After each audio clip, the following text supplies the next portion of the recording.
Halo para pendengar malam, selamat datang di Cerita Horor Misteri. Bersama saya, Rocky, kita akan menjelajahi kisah-kisah menegangkan yang penuh misteri. Jangan lupa untuk subscribe jika Anda tertarik dengan cerita-cerita seru seperti ini. Like dan tinggalkan komentar Anda di bawah. Kami mengunggah cerita baru setiap 3 hari sekali, tepat jam 8 malam. Jadi, pastikan Anda tidak ketinggalan kisah-kisah menarik dari kami. Malam ini kita akan membahas salah satu gunung yang penuh dengan kisah mistis, yaitu Gunung Ciremai. Terletak di Jawa Barat, Gunung Ciremai adalah gunung tertinggi di provinsi ini. Dengan ketinggian mencapai 3.078 meter, puncaknya menawarkan pemandangan yang memukau. Namun di balik keindahannya, tersimpan berbagai mitos dan cerita horor yang akan membuat bulu kuduk Anda merinding. Gunung Ciremai dikenal dengan kabutnya yang tebal dan seringkali menyesatkan pendaki. Banyak yang percaya bahwa ada penunggu gaib yang menjaga gunung ini. Dan cerita yang akan kita bahas malam ini adalah salah satu dari pengalaman nyata para pendaki yang pernah tersesat dalam kabut misteriusnya. Mari kita mulai ceritanya.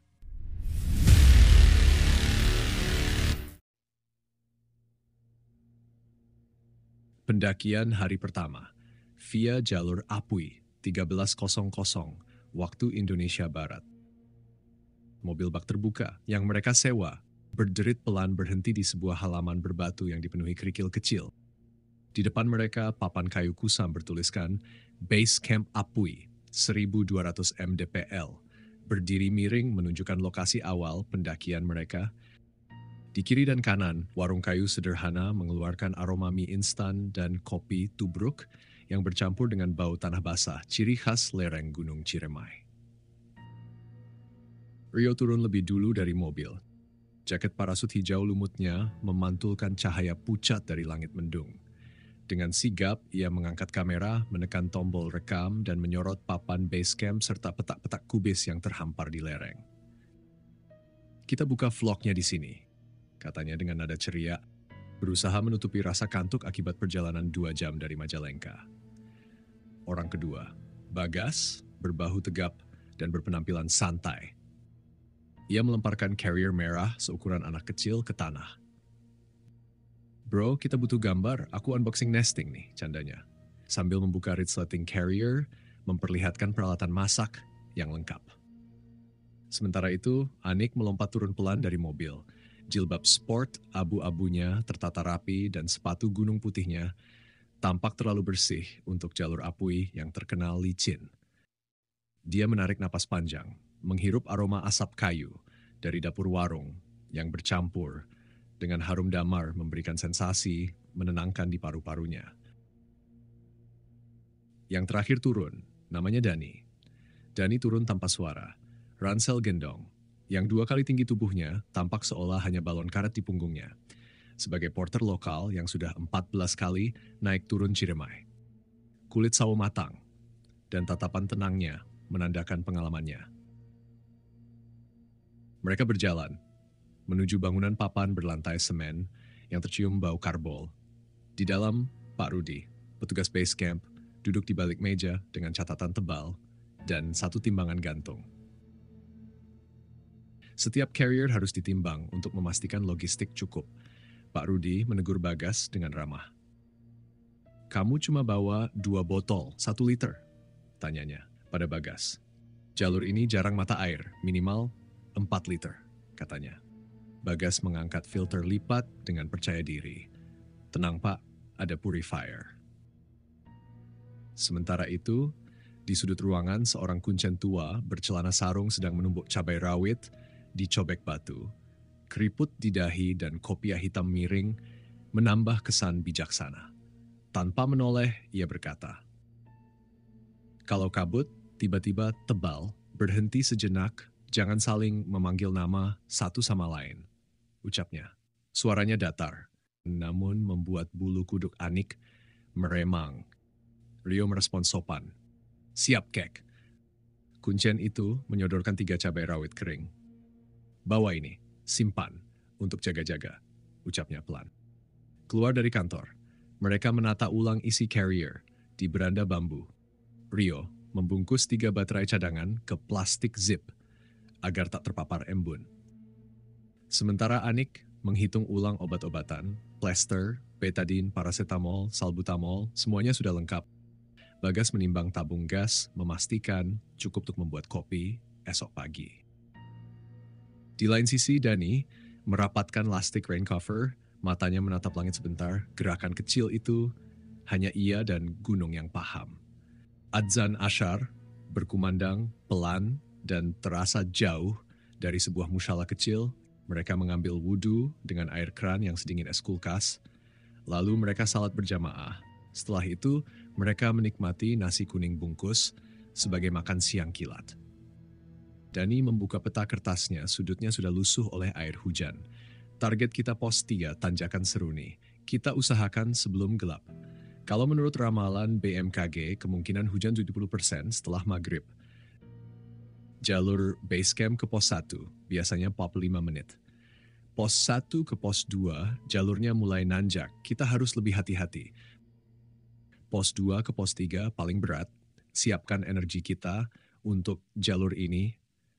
Kalau sore udah turun hujan, kita usahakan sudah bikin tenda. Semua mengangguk setuju. Rio menyalakan kameranya lagi, tetapi seperti sebelumnya, LCD-nya memutih seolah retak kabut tipis, memenuhi layar.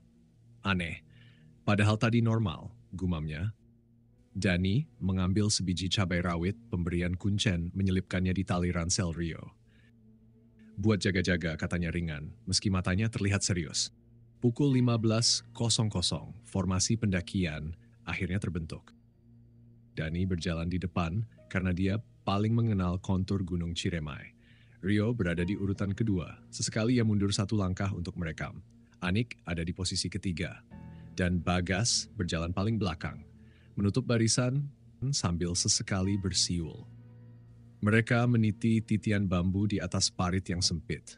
Air keruh menggulir pelan di bawahnya, menggambar garis-garis coklat di dinding tanah. 200 meter pertama, jalur masih berbentuk semen, lalu berganti dengan tanah liat yang licin. Setiap langkah meninggalkan jejak sepatu, seperti cap paspor di lumpur. Hutan jamuju menutup pandangan. Batangnya lurus dan berlumut. Daunnya rapat, membuat siang seolah terasa seperti senja.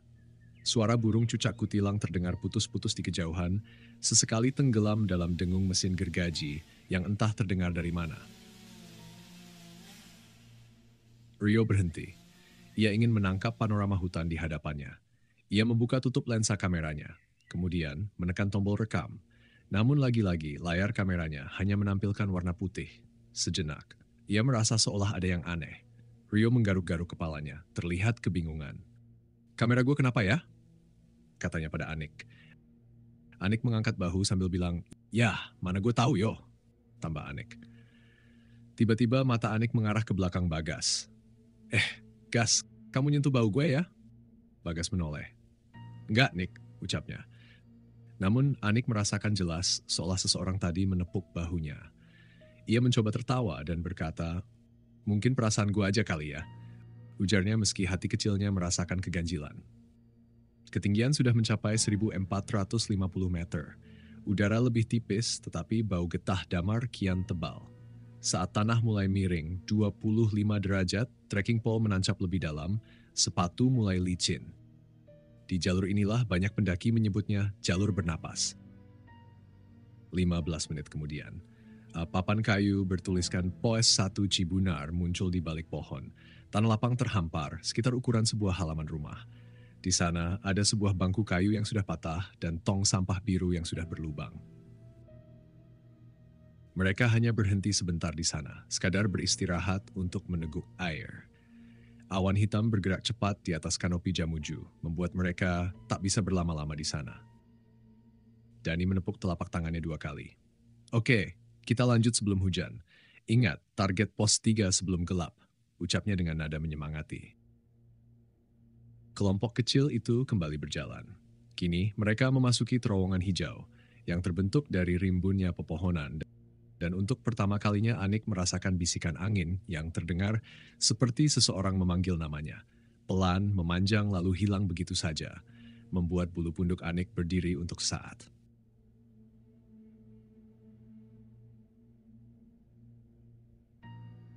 Saat waktu sudah menunjukkan pukul 16.30. Kelompok itu meninggalkan pos 1 Cibunar. Langit kelabu semakin gelap menambah suasana misterius yang menyelimuti jalur pendakian. Jalur mulai menanjak dengan curam dan tanah liat basah menciptakan tantangan tersendiri. Dani memimpin dengan langkah mantap menggunakan trekking pole untuk memastikan setiap pijakan kuat. Sepatu gunungnya menancap dalam meninggalkan jejak yang jelas di tanah. Rio mengikuti di belakangnya. Dia terus berusaha merekam perjalanan, meskipun kameranya menampilkan layar putih. Dia mengernyit, merasa frustrasi, namun mencoba tetap ceria untuk menjaga semangat kelompok. Anik berada di tengah, merasakan kelelahan mulai merayap. Dia menjaga semangatnya tinggi, mengingat bahwa pendakian ini adalah kesempatan langka baginya untuk menyatu dengan alam. Sepatu gunung putihnya kini tertutup lumpur, namun dia merasa bangga dengan setiap langkah yang berhasil diambil. Bagas menutup barisan, bersiul pelan untuk menjaga suasana hati tetap ceria. Namun, pikirannya terganggu oleh kata-kata Anik saat menuju pos 1. Dia melirik sekeliling dengan waspada memastikan tidak ada yang mengikuti mereka dari balik pepohonan. Saat mereka mendekati pos 2, suara aliran air terdengar samar, menandakan keberadaan sumber air alami. Rasa lega melintas di antara mereka, mengetahui mereka bisa mengisi ulang persediaan air. Namun, Dani mengingatkan bahwa debit air tidak selalu tersedia di musim kemarau. Di pos 2, mereka berhenti sejenak. Rio dan Bagas mengambil botol air meneguk segarnya air yang dingin. Anik mengisi ulang botol-botolnya memastikan semuanya siap. Sebelum melanjutkan perjalanan, Dani dengan pengalaman luasnya memeriksa ransel dan memastikan perlengkapan tetap terjaga. Pukul 17.50, mereka berhasil sampai di pos 3 setelah berjuang melewati jalur dari pos 2 ke pos 3. Sesampainya di pos 3, kabut semakin tebal dan hujan rintik mulai turun. Mereka segera mencari lokasi yang tepat untuk mendirikan tenda. Dani memimpin dalam memilih tempat yang datar dan terlindung. Bagas dan Anik mulai bekerja sama membuka tenda.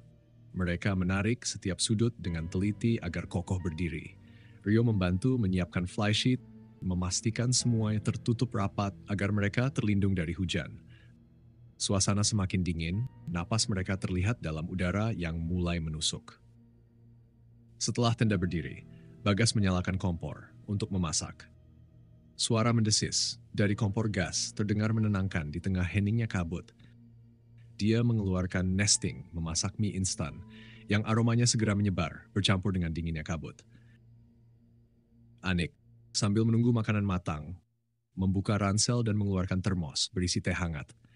Dia menuangkannya ke dalam gelas plastik, lalu menyerahkannya satu persatu kepada teman-temannya. Rasa hangat teh menyusup ke tubuh memberikan kenyamanan di tengah cuaca yang semakin dingin. Rio, meskipun lelah tetap bersemangat, dia mengambil kamera mencoba merekam aktivitas mereka di dalam tenda. Meskipun layarnya masih bermasalah, dia tidak ingin melewatkan momen berharga ini. Di dalam tenda, mereka saling bertukar cerita, berusaha menghangatkan suasana dengan tawa dan canda. Namun di balik semua itu tersimpan satu kesadaran yang tak terucap, tapi dirasakan oleh semuanya. Bahwa malam ini mungkin akan membawa lebih banyak kejutan, lebih banyak misteri yang siap terungkap. Hujan akhirnya mereda, meninggalkan kabut tebal yang menyelimuti seluruh area sekitar pos 3. Kabut itu seperti tirai putih yang tak tertembus, menciptakan suasana yang menghantui dan membuat semua hal di luar tenda terasa jauh dan asing. Di dalam tenda biru, keempat sahabat berusaha mencari kenyamanan dari dinginnya malam. Rio, yang selalu bergairah dengan kameranya, kini berbaring dengan mata setengah terpejam. Dia memegang kameranya erat, meskipun frustasi karena masalah teknis yang membuatnya tak bisa merekam momen-momen penting. Anik duduk bersandar di sudut tenda, mencatat pengalaman hari itu di buku catatan kecilnya. Tulisannya menciptakan garis-garis bergelombang seiring getaran lembut dari gerakan tenda. Dia berhenti sejenak menatap teman-temannya yang mulai terlelap, memastikan semuanya baik-baik saja. Di sebelahnya, Bagas terbaring dalam kantong tidur yang hangat. Meskipun tubuhnya sudah merasa lelah, pikirannya terus melayang pada kejadian-kejadian aneh yang mereka alami sepanjang hari. Dengkurannya pelan seperti dengung lembut yang menyatu dengan suara alam di luar. Danny, yang paling akhir tertidur, tetap waspada meski rasa lelah sudah menguasai tubuhnya. Kebiasaannya sebagai porter membuatnya selalu siaga dan dia memastikan bahwa tidak ada yang aneh sebelum memejamkan mata. Namun rasa kantuk akhirnya mengalahkan kewaspadaannya. Pukul 23.50 malam, tiba-tiba tenda bergetar seperti disentak oleh tangan tak terlihat. Rio terbangun dengan jantung berdebar kencang. Dia menoleh ke arah pintu tenda, merasakan ketegangan yang mendadak menyelimuti. Dengan hati-hati, Rio membuka pintu tenda sedikit. Pandangannya mencoba menembus kabut tebal yang menyelimuti sekeliling. Di tengah kabut, berdiri sosok perempuan tua yang menyeramkan. Kerudung kusam menutupi sebagian wajahnya, dan rambut uban panjang terurai keluar dari selendang yang basah kuyup. Tubuh perempuan itu membungkuk. Pakaian basahnya meneteskan air ke tanah kering di depan tenda. Rio merasa jantungnya berhenti sejenak saat perempuan itu berbicara dengan suara berbisik yang seolah tepat di telinganya. Ulah muncak, aya di antara maraneh anu awakna seungit. Ulah muncak, lamun maraneh hayang salamet. Kata-kata itu meski dalam bahasa Sunda mengirimkan rasa dingin yang menjalar di sepanjang tubuh Rio. Bau anyir logam yang menyeruak tiba-tiba membuatnya tersadar dari keterkejutan. Suhu di dalam tenda mendadak turun drastis, membuat napas mereka terlihat dalam udara yang menggigilkan. Rio menutup kembali pintu tenda dengan tangan yang masih gemetar. Dia duduk diam mendengarkan detak jantungnya sendiri yang berdentum kencang di dada. Bayangan sosok perempuan tadi terus menghantui pikirannya, meninggalkan rasa takut yang mengintai di ujung kesadarannya. Sementara itu, Anik terbangun karena mendengar bisikan lembut yang mengganggu tidurnya. Ia membuka mata melihat Rio yang duduk dengan wajah pucat. "Ada apa, Rio?" tanyanya dengan suara serak. Rio menggenggam tangannya, berusaha menenangkan diri. Aku lihat sesuatu di luar tenda." Suaranya pelan, terputus-putus, seperti tertahan oleh rasa takut yang masih membekas di dadanya. Bagas yang terbangun karena percakapan mereka mengangkat kepala dari kantong tidurnya. "Kenapa?" tanyanya dengan suara berat. Matanya masih setengah terpejam. Danny yang akhirnya terbangun mendengarkan cerita Rio dan segera menyanggahnya. "Udah, yo, kalau ada kejadian aneh, jangan diceritain sekarang. Nanti aja pas sudah di bawah," ucap Danny dengan suara serak masih setengah terjaga. "Kita harus tetap tenang," katanya dengan suara rendah namun tegas. "Jangan biarkan ketakutan menguasai kita." Mereka semua mengangguk meskipun perasaan was-was masih menggantung di udara. Malam itu, dalam keheningan yang menakutkan, mereka tahu bahwa mereka tidak sendirian. Di luar sana, di balik kabut tebal, sesuatu menunggu. Mereka akhirnya mencoba untuk tertidur kembali dengan Danny yang masih terjaga sebagai seorang porter sekaligus orang yang paling tahu Gunung Ciremai. Ia merasa bertanggung jawab atas keselamatan ketiga temannya itu. Jam tangan Danny menunjukkan pukul 4.30 pagi. Pagi belum sepenuhnya tiba ketika Danny membangunkan yang lain. Udara dingin menyusup hingga ke dalam tenda, membuat mereka menggigil saat keluar menuju kegelapan yang masih menyelimuti. Kabut tebal melingkupi sekitar, menciptakan suasana yang mencekam. "Lebih baik kita mulai summit attack sekarang, sebelum badai datang," ujar Danny, suaranya tegas meskipun cuaca tak bersahabat. Mereka semua mengangguk sadar bahwa waktu adalah esensi di pegunungan yang tak kenal ampun ini. Setelah menyiapkan satu ransel sebagai perbekalan untuk mereka menuju puncak, akhirnya mereka memulai kembali pendakian. Langkah-langkah mereka berdekatan menjaga jarak agar tidak ada yang tertinggal. Rio, meskipun masih terganggu dengan peristiwa tadi malam, berusaha mengalihkan perhatian dengan merekam perjalanan. Namun kameranya tetap bermasalah. Layar putih yang terus muncul menambah rasa frustrasinya. Di tengah perjalanan, Bagas yang berjalan di barisan ketiga tiba-tiba berhenti. "Kalian dengar itu?" bisiknya sambil menoleh ke arah semak-semak di samping jalur. Yang lain berhenti mendengarkan dengan seksama. Ada bunyi samar seperti langkah kaki yang menyeret di antara semak-semak. Dani memberi isyarat untuk melanjutkan berusaha mengabaikan suara itu. Namun, setelah beberapa langkah, mereka menyadari Bagas tidak lagi bersama mereka. Hanya carrier merahnya yang tergeletak di tengah jalur sempit tanpa tanda-tanda kehadirannya.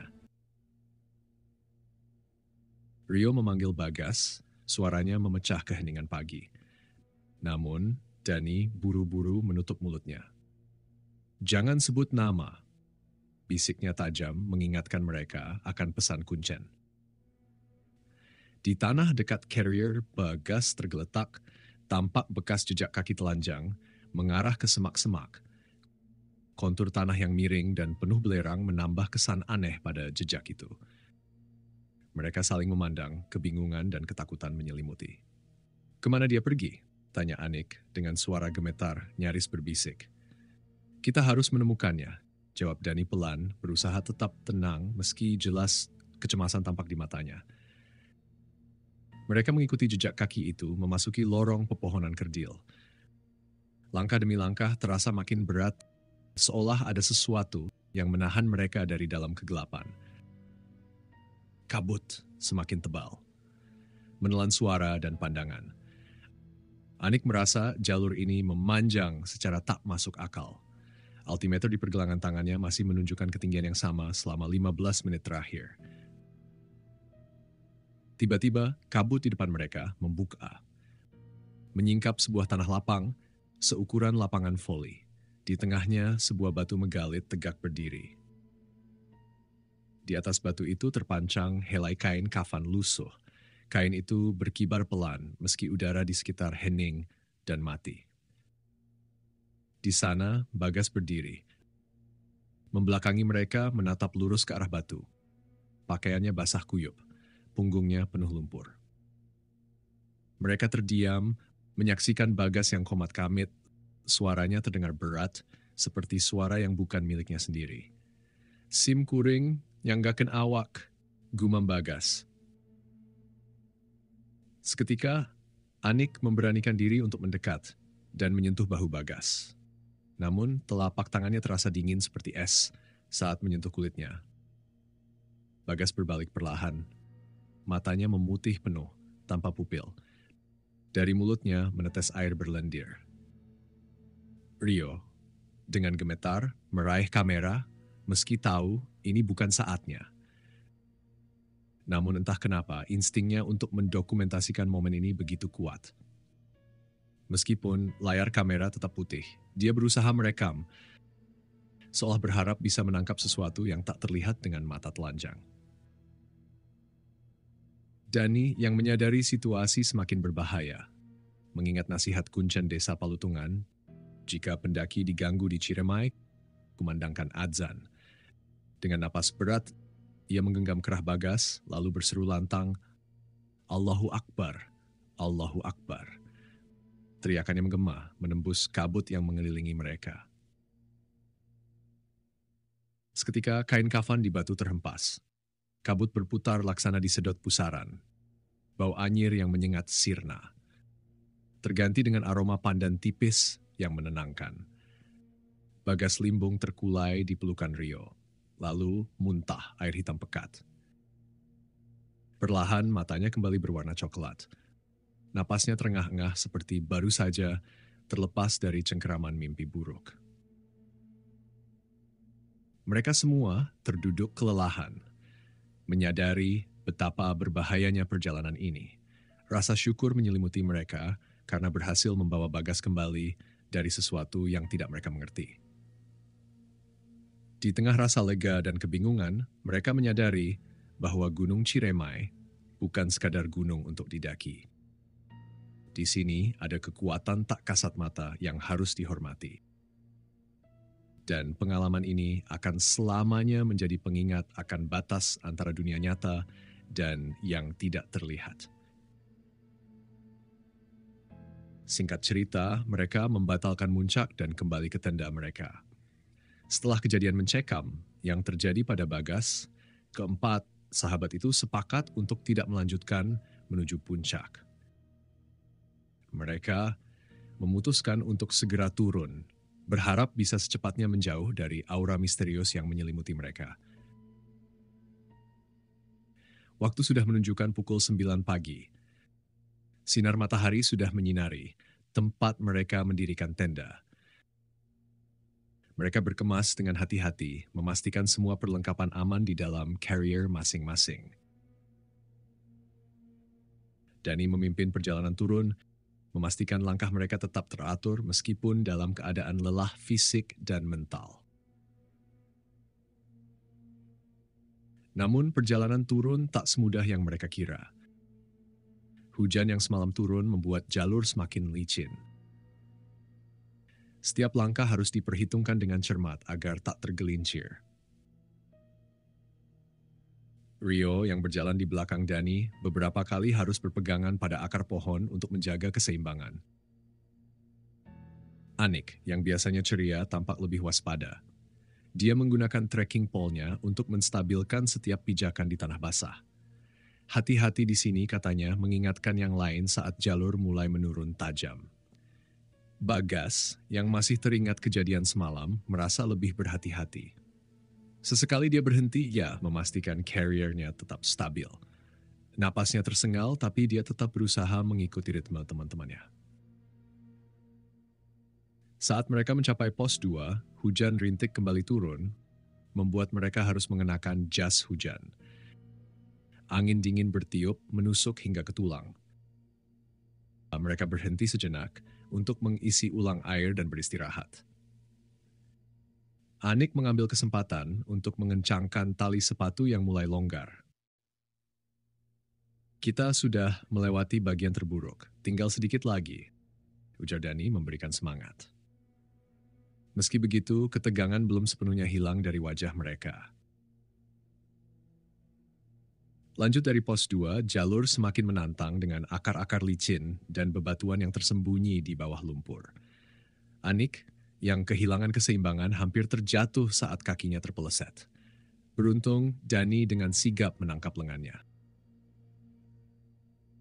Makasih Dan, ucap Anik mencoba tersenyum meski hatinya masih berdebar. Hati-hati Nick, jalurnya licin. Balas Dani. Anik tak menjawab, ia hanya tersenyum dan menangguk ke arah Dani. Menjelang pos 1, kabut mulai menipis dan suara-suara hutan kembali terdengar lebih jelas. Burung-burung berkicau seolah menyambut mereka kembali ke dunia yang lebih normal.